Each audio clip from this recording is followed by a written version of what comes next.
கிறிஸ்துக்குள் அன்பான தேவஜனமே, உங்கள் அனைவரும் ஆண்டவராகிய இயேசு கிறிஸ்துவின் நாமத்தினாலே வாழ்த்துகிறோம். இன்று நாம் ஈரான் அமெரிக்கா போர், இஸ்ரேல் இவர்களுடைய இந்த போரை குறித்து அநேக சோசியல் மீடியாவில் சொல்லப்படுகிற காரியங்கள் பார்க்கும்போது எல்லாமே பொய் செய்தியாகவே இருக்கு. இனி நாட்டில் இனி ஒரு சம்பவங்களை குறித்து மற்றவர்கள் பேசும்போது நமக்கு அது வந்து நம்பகத்தன்மையற்ற செய்தியாகவே இருக்கும். அதுபோல் அந்த அளவுக்கு பொய்களை அவர்கள் விருப்பம் போல சொல்லி கொண்டிருக்கிறார்கள். நான் வேதத்தின்படி என்ன சொல்லப்பட்டிருக்குது அப்படின்றத இதில் கிறிஸ்துவ மக்கள் அதிகமாக அறிந்து கொள்ள வேண்டும். எல்லா மக்களும் அறிந்து கொள்ள வேண்டும். ஏன்னா இப்போதான் உலகத்தையே எல்லா மக்களும் உற்று நோக்கி பார்க்கக்கூடிய ஒரு சூழல் ஏற்பட்டிருக்கு. ஏன்னா இதுக்கு முன்னாடியெல்லாம் வந்து அவர்களுடைய நாட்டு தேசத்துடைய அரசியலோ மற்ற விஷயங்களை தெரிந்து கொள்ள கூட அவர்கள் விரும்புவதில்லை. ஆனால் இன்றைக்கு உலகமே உற்று நோக்கக்கூடிய ஒரு சூழல். ஏன்னா இஸ்ரேலை அன்றையிலேருந்து இன்று வரையும் உலகம் உற்று நோக்கி தான் பார்க்குது. ஏன்னா அங்கதான் உலகத்தினுடைய எல்லா பெரிய சம்பவங்களும் நடக்குது. ஒரு சின்ன தேசத்தின் மேல, அது பெரிய தேசம், அரபியர்கள் வந்து அதை ஆக்கிரமிப்பு பண்ணி தங்களுடைய தேசத்தோடு இணைத்து கொண்டு இன்னைக்கு இஸ்ரேல்ல இருக்கிற கொஞ்ச நிலப்பரப்பு எங்களுடையது என்று அவர்கள் உரிமை கொண்டாடுறது. அங்க அந்த மசூதியை கட்டினதுனால்தான் இன்னைக்கு உலகத்துல இவ்வளோ பெரிய ஒரு சிக்கல், இவ்வளோ பெரிய பிரச்சனை. சரி, கட்டினதும் பிரச்சனை இல்லை, இருந்த காலம் வரை வழிபட்டாங்க. அவர்கள் யூதர்களுக்கு ஒரு வழிபாட்டு ஆலயம் அங்கே இல்லை. சாலமோன் ராஜா கட்டினாரு, அதுக்கப்புறம் செருபாபேல் கட்டினாரு, அதுவும் இடிச்சு போட்டு ரோமர்களால். அங்கே ஆலயம் இல்லாதனால தான் இன்னைக்கு வந்து அவர்கள் தனக்கு ஒரு ஆலயத்தை கட்டி கொள்ள வேண்டும். அதுவும் ஆண்டவர் வாக்குத்தத்தம் கொடுத்தபடி ஒரு ஆலயத்தை கட்ட வேண்டும் என்பதற்காகத்தான் அவர்கள் முயற்சி எடுக்கும்போது இத்தகைய பிரச்சனைகள் அங்கே உருவாயிடுச்சு. இதை விட்டுட்டு பெட்ரோலுக்கு அமெரிக்கா வந்தது, இதுக்காக வந்தது, நல்லா புது புது கதையெல்லாம் இவர்கள் சொல்கிறாங்க. இவர்கள் ஏன் சொல்கிறாங்கன்னாக்கா, அவர் நிக்கோலஸ் மதுராவை கைது பண்ணாங்க இல்லையா, அதிலிருந்து அங்கே ஆயிலுக்காக வந்தாங்க அப்படியெல்லாம் இவர்கள் சொல்கிறாங்க. நிக்கோலஸ் மதுராவை கைது பண்ணதுடைய நோக்கம் அதல்ல. ஆயில் எடுக்கிறது விற்கிறது, அவர்களுடைய டாலரில் விற்கணுன்றது அவர்களுடைய நோக்கம், அமெரிக்காவுடைய நோக்கம். அதுவாக இருந்தாலும் நிக்கோலஸ் மதுராவை ஏன் அவர்கள் கைது பண்ணாங்கன்னா, சீனாவுடைய ஆதிக்கம் அந்த பகுதியில், அமெரிக்கா பகுதியில், தென் அமெரிக்கா பகுதியில் அதிகமாக அவர்கள் வர்த்தகம் வியாபாரம் பண்ணுறதும் இல்லாமல் ஆதிக்கம் செலுத்தக்கூடிய ஒரு சூழல் அங்கே இருக்குது.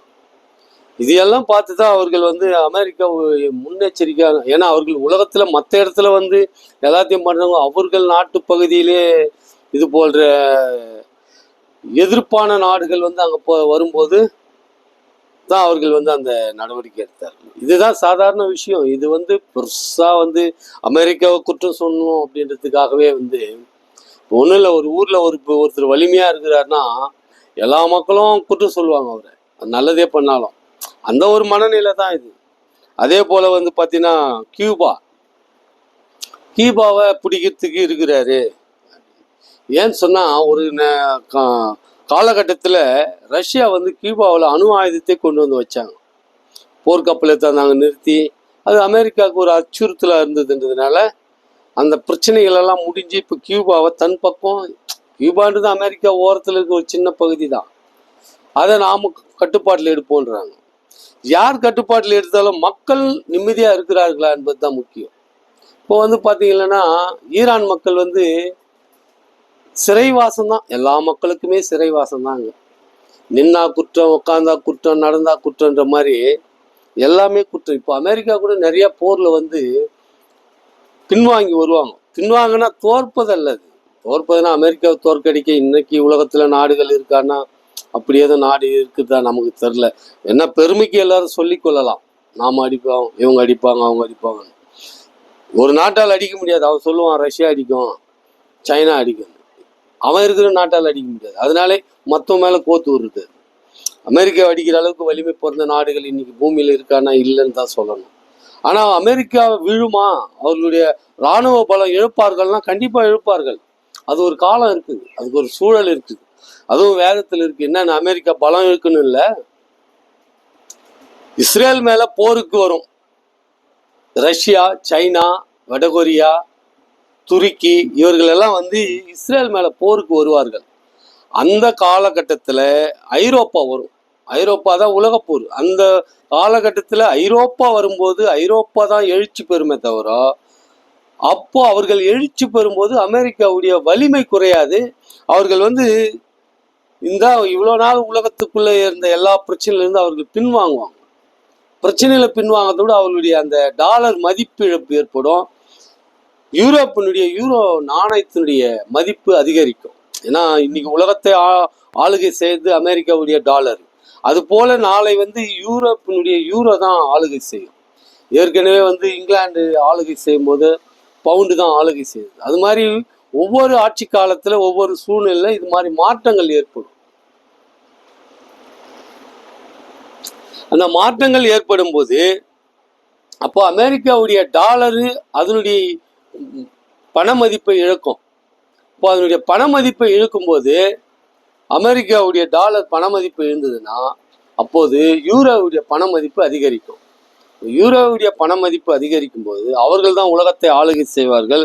அப்போ அமெரிக்கா பின்தங்கி நிற்குமே தவிர அவருடைய இராணுவ பலம் கொஞ்சம் குறையுமே தவிர முற்றிலுமாக அவர்கள் இராணுவ பலமோ அவருடைய ஆதிக்கமோ குறையாது.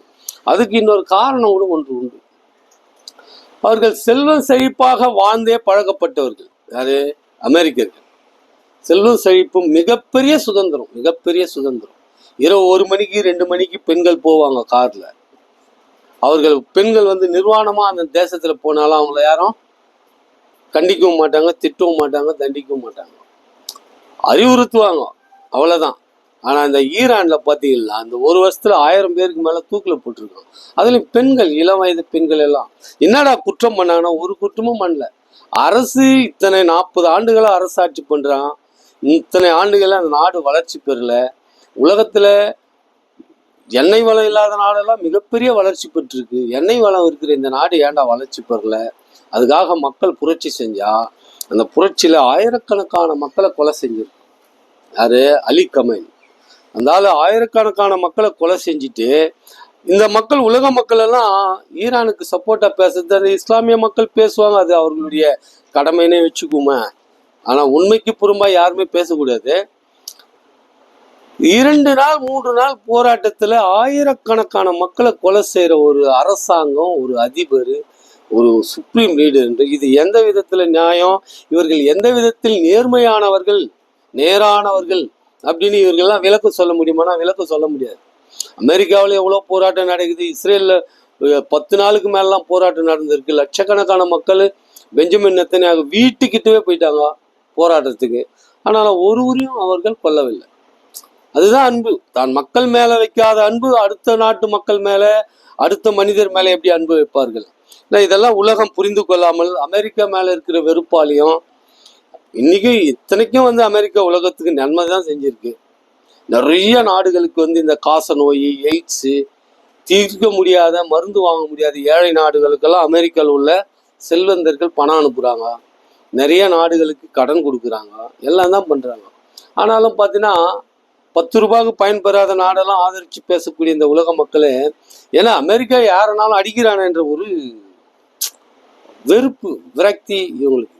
ஆனா அவர்கள் செய்த நன்மை எவ்வளவு பாகிஸ்தான்லாம் பார்த்தீங்கன்னா லட்சக்கணக்கான கோடியெல்லாம் வாங்கி தன் நாட்டை வழி நடத்திட்டு இருக்காங்க இன்னைக்கு வரைக்கும். திருப்பி கொடுத்தாங்கன்னா திருப்பி எல்லாம் கொடுக்கல. அதுக்காக என்ன செய்வாங்கன்னா அவங்களுடைய நேவல் பேஸ் இடம் கொடுப்பாங்க, மற்ற இடம் கொடுப்பாங்க. ஆனால் அதே பாகிஸ்தான் கூட அமெரிக்காவுக்கு துரோகம் பண்ணி பின்லேடன் அவன் நாட்டில் வச்சுக்கிட்டே மறைச்சிக்கிட்டே இல்லைன்னு. ஆனால் அதையும் அவர்கள் பொருட்படுத்தாமல் பின்லேடனுக்காக பல 1000 கோடி செலவு பண்ணியிருக்காங்க. இப்போ இந்த போருக்காக கூட அமெரிக்காவுக்கு தேவையில்லாத போர் தான், ஆனாலும் பல 1000 கோடி செலவு.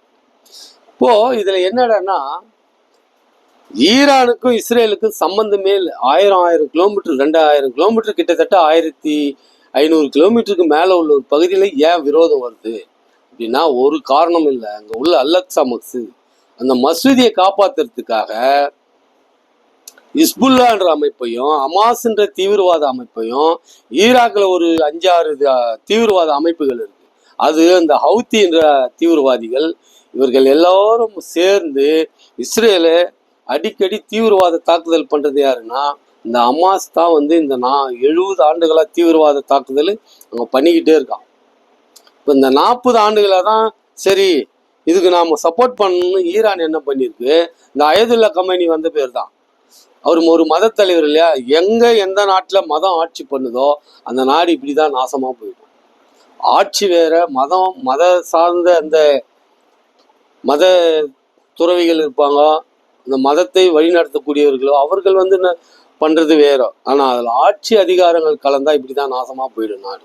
இது மாதிரி இந்தியாவில் கூட சில இடத்துல கிறிஸ்துவ மக்களை கொல்வதும் கைது பண்ணுவதும் நடந்துகிட்டு இருக்கு. இதை உலகம் உன்னிப்பா கவனிச்சுட்டு இருக்குதா ஒரு செய்திகள் நாம பார்க்குறோம். அது ஒரு பக்கம் இருக்கட்டும். இன்றைக்கு இந்த அலி கமேனி இந்த மத தலைவர் வந்ததுலேருந்து தான் அந்த நாடு நாசமா போச்சு. செல்வ செழிப்பா ரொம்ப நாகரிக மக்கள், நல்ல அழகா இருந்த மக்கள் அவங்க இந்த மத கட்டுப்பாட்டை கொண்டு வந்து அந்த மக்களை துன்புறுத்தி இதெல்லாம் பண்ணதுனால அது அவர் நாடு அவர் மக்களுக்கு பண்ணிட்டு போறாரு. நம்ம அதை பத்தி நமக்கு பிரச்சனை இல்லை.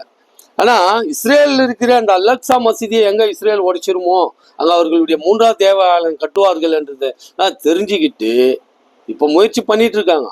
அதனால தீவிரவாத தாக்குதல் பண்ணி அங்குள்ள இஸ்ரேலுக்கு தொல்லை கொடுத்துட்டு இருந்தாங்க. இதெல்லாம் உலக மக்கள் பாக்குறது இல்லை. ஏதோ திடீர்னு தான் இஸ்ரேல் அடிச்சுது அப்படின்னு. 2023 அக்டோபர் 7 ஹமாஸ் பண்ண தீவிரவாத தாக்குதல் எவ்வளவு பெரிய தாக்குதல். இதை நாம ஒவ்வொரு வீடியோவிலும் ஞாபகப்படுத்திட்டு வரோம். அதிலிருந்து தொடர்ச்சியா வந்த போர் தான் இன்னைக்கு ஈரான் போர். அடிச்சது இஸ்ரேல் தான். இப்ப அடிச்சது அமெரிக்கா இல்ல, அதுக்கப்புறம் தான் அமெரிக்கா அடிச்சது. அந்த போருடைய நீட்சி தான் இதுன்னு தொடர்ச்சி. அங்கிருந்து வந்த தொடர்ச்சி தான். அந்த ஹிஸ்புல்லாக்கும் அங்க இருக்கிற லெபனான் மக்கள் நல்ல மக்கள், அந்த மக்களுக்கும் இஸ்ரேலுக்கும் பிரச்சனையே கிடையாது. இந்த ஹிஸ்புல்லா உள்ள ஆயுத குழு ஏந்தி அங்கிருந்த ராக்கெட்டுங்க அனுப்புறது, அவங்கள திருப்பி அடிக்குது. அந்த லெபனான் இன்னைக்கு கிட்டத்தட்ட காசா மாதிரி ஆயிடுச்சு. காசா மொட்டை அடிக்கப்படும் பைபிள்ல இருக்குது, மண்மேடு ஆக்கப்படும் இருக்குது, அஸ்கலோன் எரியப்படும் இருக்குது, தீ கொளுத்தப்படும் இருக்குது, தீரு அழிக்கப்படும். அந்த தீரு இதுலதான் இருக்கு, லெபனான்ல தான் இருக்கு. இன்னைக்கு அந்த தீரு நாசமா இருக்குது. வேதத்துல என்னெல்லாம் ஒருத்தர் கேட்டிருக்காரு, இது கதை என்னாரு, இன்னைக்கு வேதத்தில் சொல்லுது அப்படியே நடக்குது. அதுக்கு அவர் என்ன பதில் சொல்லுவார் தெரியல அந்த நண்பரு. ஏன் சொல்ல வரோன்னு சொன்னா, வேதத்தில் சொல்லுது அப்படியே நடக்குது. காசா மொட்டை அடிக்கப்படுதுன்னா இன்னைக்கு காசாவை பார்த்தா ஒரு காலத்துல ஒரு நேரத்துல பார்க்கும்போது உயரமா இருந்த, அதுவும் ஐநா சபை மற்ற நாடுகள்லாம் கட்டி கொடுத்த வீடு தான். குருவி கூடு மாதிரி அதுலயே ஆயிரக்கணக்கான மக்கள் இருப்பாங்க. அப்படி இருந்தது. இன்னைக்கு கூடாரவாசிகளா பெரிய பெரிய இந்த பிளாஸ்டிக் பேப்பர்லாம் கட்டிக்கிட்டு அந்த இடிபாடுகள்ல வாழ்ந்துட்டு இருக்காங்க. இப்படி மண்மோடா போவாங்கன்னு வேதம் சொல்லுது. அப்படிதான் நடந்திருக்கு. அதே மாதிரி இந்த லெபனான்ல இந்த தீவிரவாதிகளால, ஹிஸ்புல்லா தீவிரவாதிகளால அங்க உள்ள தீருன்ற பட்டணம், எல்லா பட்டணமும் மண்மேடு ஆகணும் வேதம் சொல்லுது. அப்படியே தான் நடந்திருக்கு. இன்னைக்கு காசா மாதிரி ஆயிடுமோன்னு அஞ்சப்படுறது லெபனான். ரொம்ப அழகிய தேசம்னு நாங்க படிச்சிருக்கிறோம், பார்த்ததில்ல, வேதத்துல படிச்சிருக்கிறோம். லெபனான் சாலமோன் ராஜா காலத்துல இவர்களுக்கு சொல்லுவாங்க, இஸ்ரேவேல வந்த தேசம் இல்லை, ஆண்டவர் அழைச்சி அவங்களை அங்க வச்ச தேசம், ஆண்டவரால் கொடுக்கப்பட்ட தேசம். இதுல 1000 வரலாறு இருக்கு. பாலஸ்தீனுக்கு எதனா வரலாறு இருக்காருன்னா ஒரு வரலாறு இருக்காது. அதை குறித்து பேச யாரும் தயாரும் இல்லை. ஆனா பாலஸ்தீன் அடிச்சிட்டாங்க இப்படிதான் பேசுவாங்க. இப்ப ஈரான் கிட்ட ஈரானுடைய பிரச்சனைக்குள்ள வந்திருக்கு இஸ்ரேல். இப்போ ஈரானை அடிச்ச உடனே ஈரானை சுத்தமா அடிச்சு படுக்க வச்சுட்டு தான் அவங்க கோயில் கட்டுவாங்க, அந்த அவர்களுடைய 3வது தேவாலயம் கட்டுவாங்க. ஏன்னா இவர்கள் இப்பவே இவ்வளவு எதிர்ப்பு காட்டும் போது நாளைக்கு ஆலயம் கட்டும் போது எவ்வளவு எதிர்ப்பு காட்டுவாங்கன்றதுனால அவர்களை அடிச்சு சுத்தமா அமர வச்சு படுக்க வச்சுட்டு அதுக்கப்புறம் தான் கட்டுவாங்க. இஸ்ரேல் அழிஞ்சிச்சு, இஸ்ரேல் பாதி அழிஞ்சிச்சு, இஸ்ரேல் ஒழிஞ்சிச்சு அப்படின்னாலாம் மக்கள் நிறைய வீடியோ போடுறாங்க.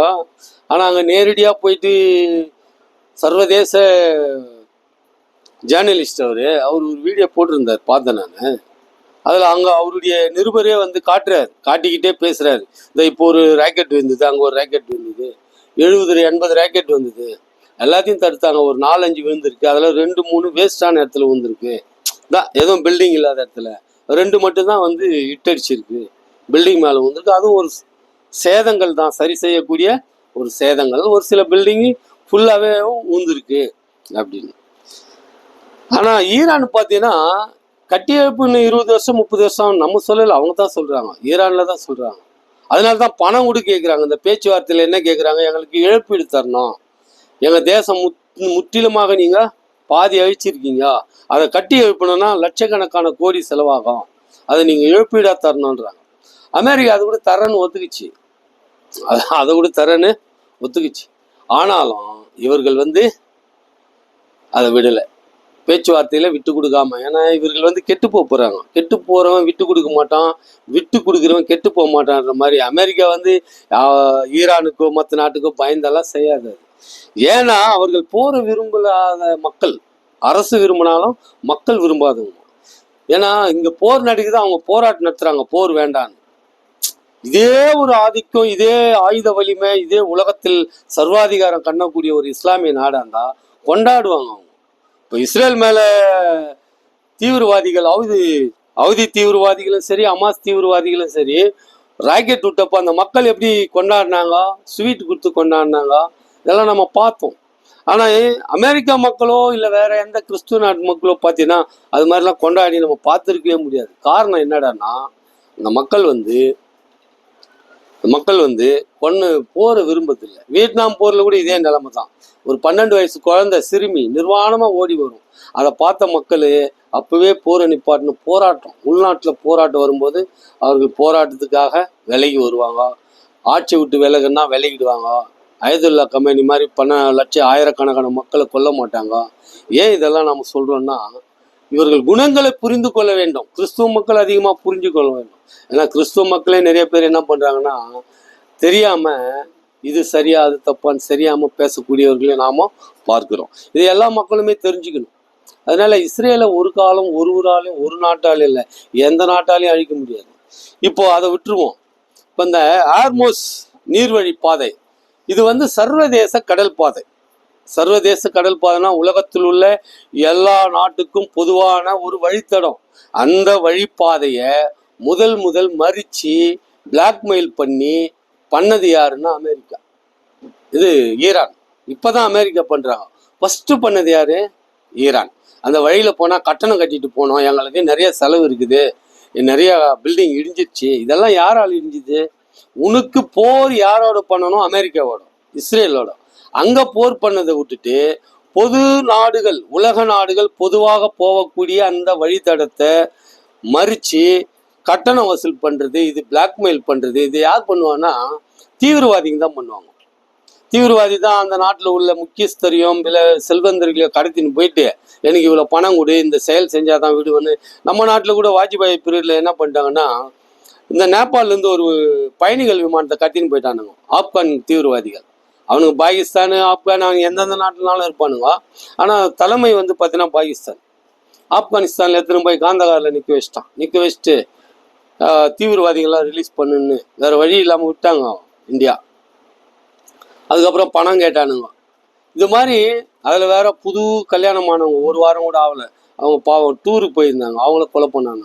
இது தீவிரவாதி செயல். அதே தீவிரவாதி செயல் தான் ஈரான் இன்னைக்கு உலகத்துக்கு பொதுவான வழியை மறிக்கிறப்ப அன்னைக்கு கொக்கரிக்காத, அன்னைக்கு வாய் திறக்காம, அன்னைக்கு மௌனமா இருந்த இன்னைக்கு சைனா வாய் திறக்குது, ரஷ்யா வாய் திறக்குது, நிறைய நாடுகள் எப்போ வாய் திறக்குது?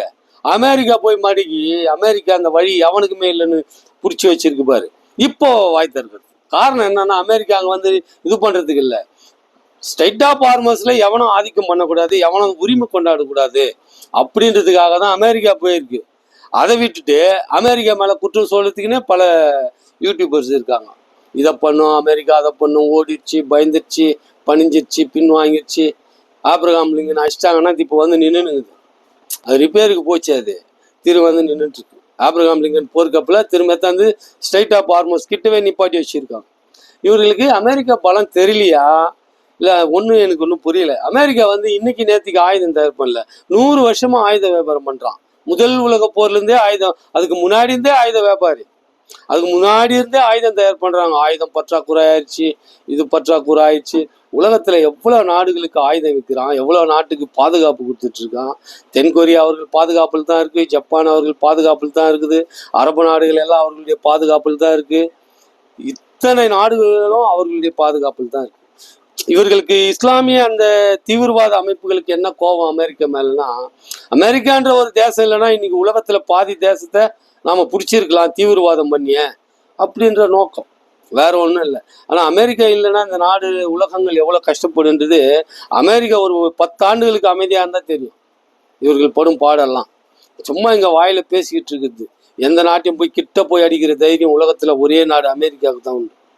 அமெரிக்காவிலேருந்து சண்டை போடுறது இல்லை அமெரிக்கா.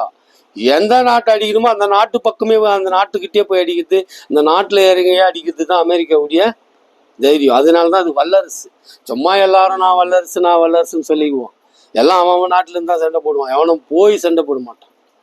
சரி, அமெரிக்கா பண்றதெல்லாம் கெட்டதுன்னுவாங்க. இவங்கெல்லாம் அமெரிக்கா வரலாறை பார்த்தா தெரியும். அமெரிக்கா அந்த உலகத்துக்கு எவ்வளவு நன்மை செஞ்சிருக்குது, எவ்வளவு கண்டுபிடிச்சு கொடுத்துருக்கு, எவ்வளவு பாதுகாத்து கொடுத்துருக்கு. பின்லேடன் ஒரு ஆள் இருந்திருந்தா இன்னைக்கு சின்ன சின்ன தீவு எல்லாம் தீவிரவாதம் பண்ணி ஏன் நாடுன்னு பிடிச்சிட்டு இருப்பார். இவங்க அதெல்லாம் உணர்றது இல்லை. சரி, இஸ்ரேல் கிட்ட வருவோம். நம்ம இஸ்ரேல் தேசத்தை ஒழிச்சிருவோம் இதை பண்றோம்னாங்கன்னா வேதம் என்ன சொல்லுதுன்றத பார்ப்போம் நம்ம. ஆனா அந்த ஸ்ட்ரைட் ஆஃப் ஹார்மோஸ் வந்து உலக பாதை, அது உலக பொதுவான வழி. உலக நாடுகள் வந்து கண்டனம் தெரிவிக்கணும். தேவைப்பட்டா நாங்க ஈரான் மேல போர் தொடுக்கவும் தயங்க மாட்டோம்னு கண்டிச்சாதான் அவர்கள் வந்து அதை விட்டு விலகி போவாங்க. இப்போ அமெரிக்கா போயிருக்குது அதை விடுவிக்கிறதுக்கு தான். அமெரிக்கா ஒன்றும் கட்டணம் வசூல் பண்ணதுக்கு இல்லை. உலகத்துக்கு பொதுவான ஒரு வழித்தடத்துல கட்டணம் வசூல் பண்றது அது எந்த அளவுக்கு ஒரு கீழ்த்தரமான செயல். அது எவ்வளவு பிளாக்மெயில் பண்றது உலக மக்களை. அதனால இந்த ஈரானை ஆதரிச்சு பேசுற இந்த ஆட்களுக்கு வந்து இதெல்லாம் தெரியணும் மக்களுக்கு. சரி, இப்போ இஸ்ரேல் அழிச்சிருவோம், இஸ்ரேல் இல்லாத பண்றோம்னா இஸ்ரேலை ஒரு காலம் அழிக்க முடியாதுன்றதுக்கு சில வேத வசனங்களை நாம சொல்றோம். ஏற்கனவே நிறைய சொல்லியிருக்கிறோம். இன்னும் ஆயிரம் வசனங்கள் இருக்குது. இருந்தாலும் சிலவற்றை நாம சொல்லுவோம். ஏசாயா 62வது அதிகாரத்துல என்ன சொல்றாருன்னா, இந்த வெயில்ல நாவரட்டு அதிகமாகி போகுது. ஏசாயா 62ஆம் அதிகாரம் 1ஆம் வசனத்திலிருந்தே படிக்கிற ஒரு 5-6 வசனம். சீயோனின் நிமித்தம் எருசலேமின் நிமித்தம் நான் மௌனமாயிராமலும். சீயோன் எருசலேம் தான் அன்றைக்கு பேர். இதுதான் வரலாற்று பேரும் கூட. பாலஸ்தீன்ன்றதெல்லாம் அலெக்சாண்டர் இடையில வந்து இஸ்ரேல் மக்கள் மேல இருக்கிற கோபத்தினால வச்சுட்டு போனது. சரி, அதை புரிஞ்சுக்கிறதுக்காக தான் இதை சொல்றேன். அன்னைக்கு இருந்தது சீயோன், எருசலேம், சமாரியா, கலிலேயா, இதுங்க தான் அங்க உள்ள முக்கிய நகரங்கள். சரி, சீயோனின் நிமித்தம் எருசலேமின் நிமித்தமும். சீயோனுன்னா இஸ்ரேல் அன்னைக்கு, இன்னைக்கு சீயோனுன்னா ஜெருசலேம் தான் சொல்லுவோம். சீயோன் நிமித்தமும் எருசலேமின் நிமித்தமும் நான் மௌனமாயிராமல் அதன் நீதி பிரகாசத்தை போலவும் அதன் ரட்சிப்பு எரிகிற தீவெட்டியை போலவும் வெளிப்படும் மட்டும் அமராமலும் இருப்பேன். இப்போ இஸ்ரேலுக்கு ஒரு பெரிய வெளிச்சம். இன்னைக்கு உலகத்துல எல்லாத்தையும் அவர்கள் தான் கண்டுபிடித்தார்கள். உலகத்துல மிகப்பெரிய நோபல் பரிசு பெற்றவர்கள் அவர்கள் தான். உலகத்தில் பெரிய அறிவாளிகள் அவர்கள் தான். ஏன் இன்னைக்கு காரல் மார்க்ஸ், இன்னைக்கு உலகத்தினுடைய சோசியலிசம் பேசுறவங்க கூட இஸ்ரேலுக்கு எதிர்பார்ப்பாங்க. அவர் ஒரு யூத மனிதர், மிகப்பெரிய மகத்தான மனிதர், யூதர். அவர் இந்த உலகத்துக்கு செஞ்ச நன்மை பெருசு. அவர் குடும்பமே அழிஞ்சு போச்சு, வறுமையில வாடி இறந்தாங்க. ஆனாலும் இந்த உலகத்துக்கு நன்மை செய்ய அத்தகைய சோசியலிசத்தை கொண்டாந்தார். சரி, ஜாதிகள் உன் நீதியையும் சகல ராஜாக்களும் உன் மகிமையும் காண்பார்கள். கர்த்தருடைய வாய் சொல்லும் புது நாமத்தினால் நீ அழைக்கப்படுவாய். இன்னைக்கு இஸ்ரேல் பார்த்தீங்கன்னா உலகத்தில் உள்ள ராஜாக்கள் எல்லாம் என்ன பண்றான்னா பயப்படுறான் இஸ்ரேலை பார்த்து. இஸ்ரேல் வந்து ஒரு நாட்டு மேல போர் செஞ்சா என்ன செய்யுதுன்னா முத அந்த நாட்டினுடைய தலைவர்களை தான் எடுக்குது. தலைவர்களை எடுத்துட்டு அதுக்கப்புறம் தான் மற்ற எல்லா வேலையும் செய்யுது. இது உலகத்துல வேற எந்த நாடாவது செய்ய முடியுமானா நிச்சயமா முடியாது. நிச்சயமா அமெரிக்காவிலே முடியாது. அமெரிக்காவே வந்து அசன் நஸ்ருல்லா ஹிஸ்புல்லாவுடைய தலைவரை 20 வருஷமா தேடி இருந்தது. ஆனா இஸ்ரேலோட போர் பண்ண 1 மாசத்துல அசன் நஸ்ருல்லா ஆளே இல்லை. இன்னைக்கு தேடியும் காணாதிருப்பாயின்னு வேதம் சொல்லுது. இஸ்ரேலுக்கு எதிராக வருகிற ராஜாக்களை நீ தேடியும் காணாதிருப்பாயின்னு வேதம் சொல்லுது. அது மாதிரிதான் இன்னைக்கு நாம தேடி பார்த்தாலும் அவரை காண மாட்டோம் இல்லையா? சரி, நீ கர்த்தருடைய கையில் அலங்காரமான கிரீடமும் உன் தேவனுடைய கரத்தில் ராஜ முடியுமா இருப்பாய். கர்த்தருடைய கையில் அவர் என்னது? அலங்காரமான கிரீடம். ஆண்டவருடைய கரத்தில் இருக்கிற கிரீடத்தை யாராவது எடுக்க முடியுமா? யாரும் எடுக்க முடியாது. அலங்காரம், அழகு யாராலும் எடுக்க முடியாது. நீ உன் தேவனுடைய கரத்தில் ராஜ முடியுமா இருப்பாய். இப்போ ஆண்டவருடைய கரத்திலிருந்து ஆட்சி செய்ய. ராஜ முடியும்னா ஆட்சி அதிகாரம், அது அவர் கரத்துல இருக்குது. அதை போய் நாங்க எடுத்துருவோம், இத்த பண்ணிடுவோம், அத்தை பண்ணிடுவோம். உலகம் ஏசாம உலகம் இஸ்ரேல் மேல பழி போடாம இருந்தா ஒரு நாள் ஈரான் சுத்தமா எல்லாம் பண்ணிடுவாங்க. இது அணுகுண்டு போட்டு இல்லை, சாதாரண குண்டுகள் போட்டே அழிப்பாங்க. இந்த உலகம் இப்பவே தேவையில்லாம இஸ்ரேலையும் அமெரிக்காவும் கார்னர் பண்றது, குற்றம் சொல்றது. ஆனா இஸ்ரேலால தான் இன்னைக்கு எல்லாரும் செல்போன் வச்சுக்கிட்டு இருக்கோம். ஈரானால இவங்க என்ன வச்சுட்டு இருக்கான்னு கேட்டா ஒன்றும் இருக்காது. பெட்ரோல் அது கூட கண்டுபிடிச்சது இங்கிலாந்துக்காரன், சவுதியில மற்ற இடத்துல கண்டுபிடிச்சது அமெரிக்காக்காரன், இந்தோனேஷியாவில் கண்டுபிடிச்சவன் பிரான்ஸ்காரன். எல்லாம் பார்த்தீங்கன்னா கிறிஸ்தவர்களும் யூதர்களும் இந்த உலகத்துக்கு செஞ்ச மகத்தான மிகப்பெரிய நன்மைகள். ஆனா இதெல்லாம் மறந்துட்டு எவன் ஒருத்தன் தவறானவனோ அவனை தான் இந்த மக்கள் ஃபாலோ பண்ணும். இன்னைக்கு கூட பாறான், அன்னைக்கெல்லாம் நம்மலாம் எண்ணெய் வச்சு அழகா தலைவாரி ஸ்கூலுக்கு போவோம். இன்னைக்கு பிள்ளைங்க எல்லாம் பார்த்தீங்கன்னா எவ்வளோ அசிங்கமா முடிய வச்சுக்கின்னு கேவலமா பார்த்தாக்கா அதுதான் ஸ்டைலு. கழுத்துல கண்ட மணிங்களையும் செயினிங்களும் போட்டுன்னு கையில ரப்பருங்க போட்டுன்னு ரவுடி பசங்க மாதிரி இருக்குது. ஆனா அதை தான் மக்கள் விரும்புறான். எல்லா மக்களும் அதை தான் ஃபாலோ பண்ணும். அது மாதிரி தான் இன்னைக்கு ஈரானுக்கு ஆதரவா பேசுறவங்களும். சரி, அது ஒரு பக்கம் இருக்கட்டும். ஆண்டவர் வசனத்துல 6வது வசனத்துல ஏசாயா 62 என்ன சொல்றாரு? எருசலேமே, உன் மதில்கள் மேல் பகல் முழுவதும் ரா முழுவதும் ஒரு காலம் மௌனமாயிராத ஜாமக்காரனை கட்டளையிடுகிறேன். கர்த்தரை பிரஸ்தாப பண்ணுகிறவர்களே, நீங்கள் அமெரிக்கையா இருக்கலாகாது. நம்ம ஆண்டவரை குறிச்சு பேசுறோம் இல்லையா, நாம கூட அமைதியா இருக்க கூடாதுன்றார் ஆண்டவர். இஸ்ரேலுக்காக ஏதாவது ஒரு முயற்சி பண்ணுங்கன்றார். ஆனா அது இஸ்ரேல்ல உள்ள மக்கள் பண்ணுவாங்க இல்லையா? என்ன சொல்றாரு? எருசலேமே, உன் மதில்கள் மேல் பகல் முழுவதும் ரா முழுவதும் ஒரு காலம் மௌனமாயிராத ஜாமக்காரரை கட்டளையிடுகிறேன். ஜாமக்காரன்னா பல அர்த்தம் சொல்லலாம். நம்ம பாதுகாவலர், வாட்ச்மேனு, செக்யூரிட்டி எல்லாம் ஒரே அர்த்தத்தில் தான் பொருள் போடும். அவரு பகல் முழுவதும் ரா முழுவதும் இருப்பார். அது மாதிரி ஜாமக்காரரை நான் உனக்கு கட்டளை இடுகிறேன்றார் ஆண்டவர். எதுக்காக? எருசலேம், இஸ்ரவேலுடைய மதில்கள் மேல் சுவர்கள் சுத்தி இஸ்ரவேலை காப்பாற்ற ஜாமக்காரரை நான் கட்டளை எடுக்கிறேன்றார் ஆண்டவர். உன்னை பாதுகாக்கிறதுக்கு நானு ராவும் பகலும் ஆட்களை நியமிக்கிறேன்றார் ஆண்டவர். ஜாமக்காரன்னா பாதுகாவலர். அவர் எருசலேமை ஸ்திரப்படுத்தி பூமியின் மேல் அதை புகழ்ச்சி ஆக்கும் வரைக்கும் அவரை அமர்ந்திருக்க விடாதிருங்கள். நாமெல்லாம் என்ன செய்யணும்?